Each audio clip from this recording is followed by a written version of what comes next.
65세 이상이 받을 수 있는 대출 사실상 무이자입니다. 나이 들면 대출도 못 받아요. 이 말 과연 맞을까요? 예전에는 그랬습니다.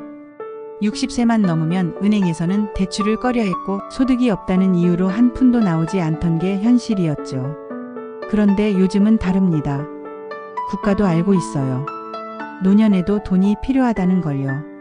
그래서 최근에는 시니어를 위한 정책형 대출이 새롭게 생기고 있고 기존의 고금리 대출을 갈아탈 수 있는 무이자에 가까운 저금리 대환 대출도 점점 확대되고 있습니다. 중요한 건 이 모든 제도가 알아야만 받을 수 있다는 겁니다. 오늘 영상에서는 2025년 현재 65세 이상 시니어가 안전하게 받을 수 있는 대출 제도와 그 조건 활용 팁까지 낱낱이 알려드릴게요.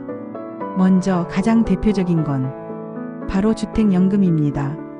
만 55세 이상이고 본인 소유의 집이 있다면 그 집을 담보로 매달 일정 금액을 연금처럼 받을 수 있죠.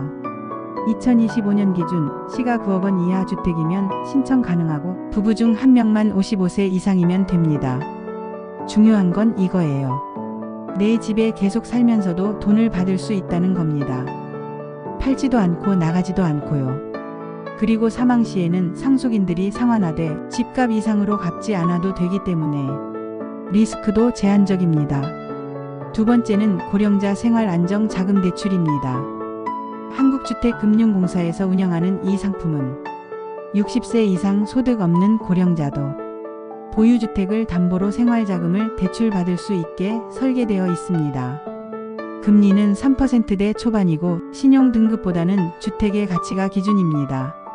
소득이 없어도 받을 수 있고 신청 절차도 비교적 간단해 시니어들이 많이 찾는 제도 중 하나죠. 신용대출은 어떨까요? 사실 시니어가 소득 없이 신용대출을 받기란 쉽지 않습니다. 하지만 예외가 있습니다. 바로 신협, 농협, 새마을금고 등 지역금융기관이 운영하는 시니어 전용 금융지원 프로그램입니다.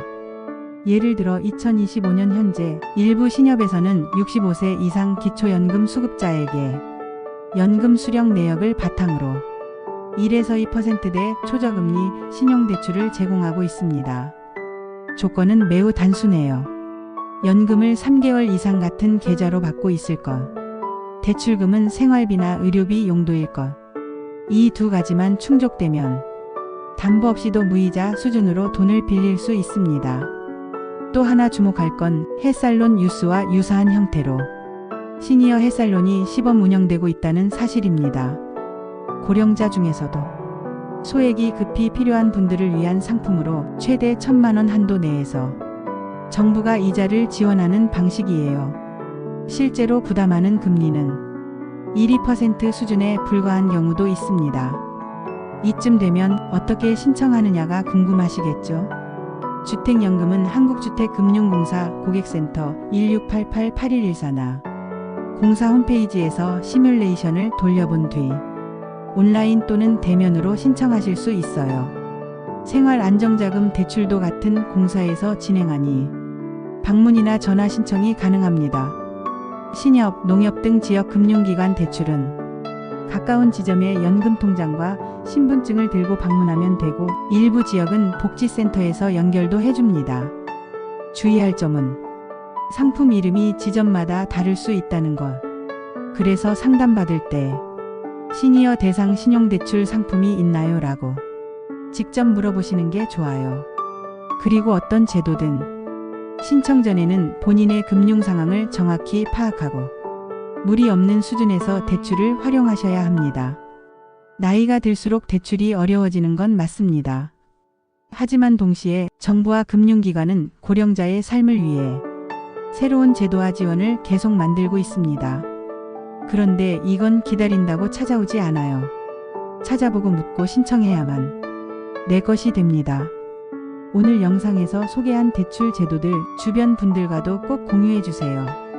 혹시 모르고 지내는 분들에게 정말 큰 도움이 될 수 있으니까요. 지금 전화 한 통, 발걸음 한 번이 앞으로의 생활에 큰 여유를 줄 수 있습니다. 이 정보 절대 그냥 넘기지 마세요. 오늘 준비한 영상은 여기까지입니다. 영상이 도움이 되셨다면 구독과 좋아요 부탁드리겠습니다. 다음 영상에서는 더욱 유익한 영상으로 찾아뵙겠습니다. 감사합니다.